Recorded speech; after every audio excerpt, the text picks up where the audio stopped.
이번 시간에는 이번에 실시하는 중간고사에 대해서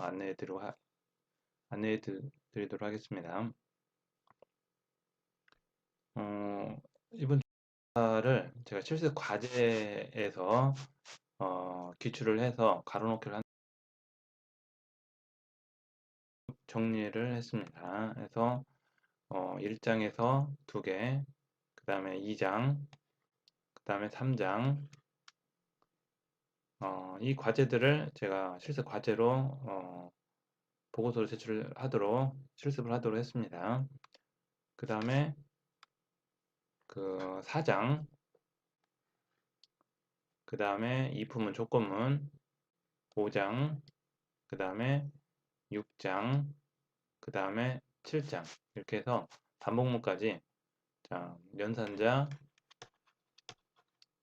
그 다음에 이 조건문, 그 다음에 반복문, 실습 예제들을 과제로 여기 있는 예제들을 과제로 제출했습니다. 이 실습 예제들을 여러분들이 이해를 하고 중간고사 준비를 하시면 됩니다. 예를 들어서 각 예제들을 이제 여러분들이 준비할 때 중점적으로 봐야 되는 부분을 설명하기 위해서 간단하게 동영상을 찍었습니다. 지금 현재 예제 9예제의 동전 교환 프로그램을 실습을 했습니다. 실습 과제를 제출했고요. 이걸 수정하는 또 과제를 냈습니다. 자, 모든 예제는 다 어떻게 생각하면 소프트웨어입니다.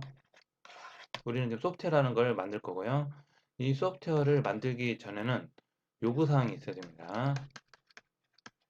요구사항이 문제입니다. 문제가 있고 이 소프트웨어를 통해서 이 소프트웨어를 구현하면 실행 결과가 있습니다. 그래서 이 요구사항을 보고 어떤 문제점을 해결할 건가를 여러분들이 분석을 하고 그 다음에 여러분들이 소스 코드를 통해서 코딩을 통해서 소프트웨어를 완성을 합니다. 그리고 이거를 실행을 하면 어떤 결과가 보여져요.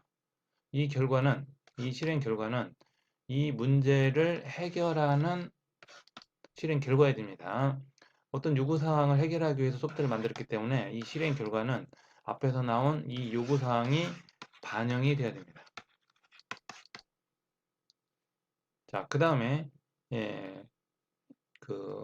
그래서 여러분들이 모든 예제를 실습할 때는 이 문제를 이 실행 결과가 반영하고 있는가, 문제와 실행 결과 여기에서 확인을 해야 될 부분들을 찾아야 되고요.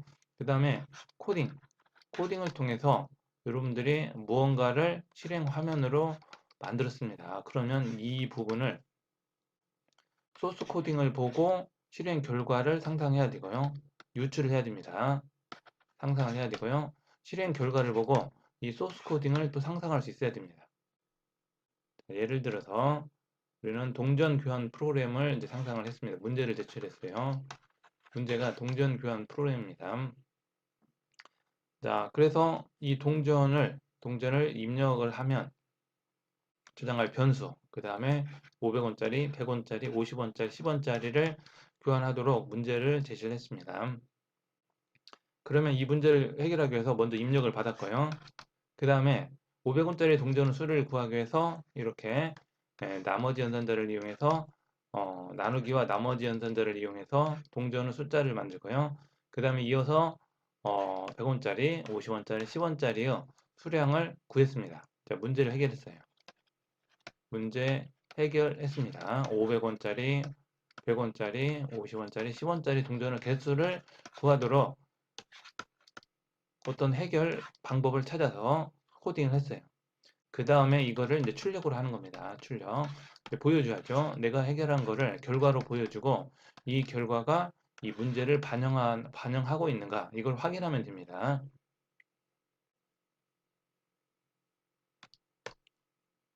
그래서 이제 출력문을 이제 추가를 했습니다. 자, 500원짜리, 100원짜리, 50원짜리, 10원짜리, 그 다음에 바꾸지못한 잔돈. 자, 이거를 통해서 개수들을 이용해서 이제 출력을 했습니다. 그리고 이 프린트문은 이제 코딩이고 실제 화면은 이겁니다. 이 실행 결과입니다. 그래서 문제를 제시할 때는 문제가 있고요. 소스가 있고요. 이 소프트웨어를 만드는 소스가 있습니다. 그 다음에 실행 결과가 있어요. 이 세 가지가 이 흐름에 쭉 연결이 돼야 됩니다. 여기는 5를 넣었는데 50을 넣었는데 여기는 100이 됐다. 그러면 당연히 문제가 있는 거죠.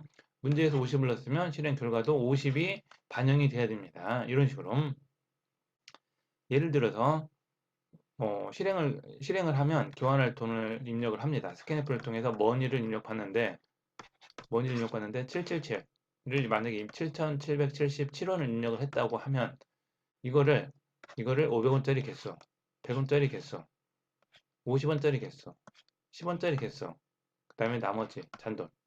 예, 이런 식으로 이 값이 바뀝니다. 만약에 여기를 500을 넣었다. 500만 넣었다고 하면 교환할 때는 500을 넣었다고 하면 여기에서 이 실행 결과는 이 값들이 달라집니다. 이걸 그대로 쓰면 7771 때의 값을 쓰면 안 됩니다. 500을 넣으면 여기가 500이면 500에 맞는 숫자로 바뀌어야 됩니다. 왜? 소스 코딩이 그렇게 돼 있으니까.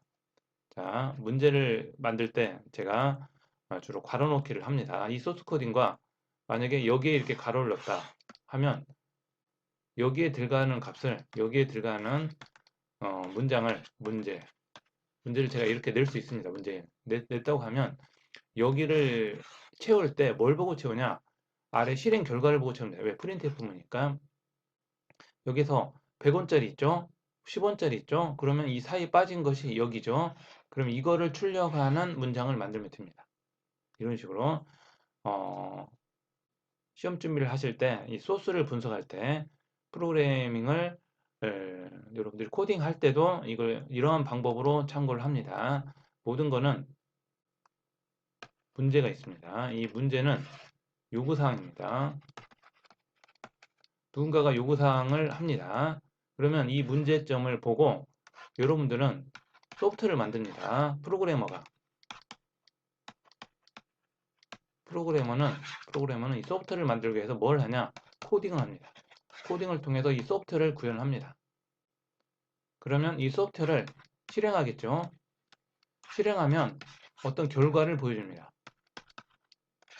다음, 여러분들은 소프트를 만들면 이 문제도 마찬가지고 우리가 지금 하고 있는 문제를 이러한 관점에서 자꾸 보라는 내용입니다. 자, 어떤 문제가 있고 이 문제를 해결하도록 소프트를 만들었습니다. 그리고 실행을 하면 당연히 이 문제를 해결하는 결과가 나와야 됩니다. 자, 그러면 만약에 이 결과를 보면 이 코딩을 유추할 수 있습니다. 이 어떤 결과는 어떻게 출력을 하는 프린트문이 있겠다, 스캔F가 있겠다, 이런 걸 유추할 수 있습니다. 그리고 이 코딩 소스를 보면 문제도 찾을 수 있습니다. 이거는 어떤 문제를 해결하는 소프트다. 이걸 알 수 있습니다. 프로그래머는 문제에서 코딩 결과 또는 이 결과를 보고 소스를 유추하고요. 그 다음에 문제도 찾아낼 수 있으면 시험 준비는 완벽합니다. 자, 시험 준비를 할 때는 이러한 관점에서 자꾸 소스를 봐야 됩니다. 이거를 잘 이해하시면 프로그램이 쉬워지고 여러분들이 어떠한 문제도 소프트를 만들어서 결과를 유추할 수 있습니다. 결과를 만들어낼 수 있게 됩니다. 자, 중간고사를 위해서 예제를 하나만 제가 보여주고는 있는데 실제 여러 가지 예제를 이런 관점에서 보시면 됩니다. 자, 우리는 지금 이거를 이제 수정 예제로 해서 과제를 하나 더 했었습니다. 이 수정 예제도 마찬가지입니다. 문제가 있고 어떤 문제가 있었죠? 그 다음에 이거에 대한 요구사항이 있었죠? 이 요구사항을 해결하는 문제였으니까 문제를 찾았으니까 이 문제를 해결하는 코딩을 합니다. 이 코딩을 하면 뭐가 만들어지죠? 소프트가 만들어집니다. 그러면 이 소프트를 실행을 해봐야죠. 맞는가 안 맞는가 실행을 합니다. 그러면 뭐가 만들었냐? 결과가 나옵니다. 이 결과 화면을 보고 분석을 해보는 겁니다. 아, 요구사항이 이거였으니까 이게 제대로 반영이 됐는가? 반영이 된 결과물인가? 자, 그리고 이 결과를 보면, 아까 얘기했듯이 결과를 보면 다시 뭐를 상상할 수 있냐? 코딩, 소스를 볼 수 있습니다. 이 결과를 보고 이 소스를 만들어낼 수 있습니다. 유추할 수 있습니다. 그리고 이 코딩을 보고, 소스를 보고 문제도 찾아낼 수 있습니다. 아, 이거는 이러한 요구사항을 해결하는 소프트웨어다. 이거를 찾아낼 수 있습니다. 이거를 정방향, 역방향, 이거를 제대로 계속 분석을 하시면 여러분들은 소프트웨어를 잘 만들 수 있을 걸로 생각이 듭니다.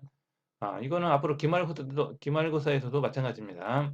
이러한 방식으로 모든 소프트웨어를 분석하시면 다른 소스 코드를 보고 이 소스 코드를 보고 결과도 찾을 수 있고 요구사항도 문제도 찾을 수 있습니다.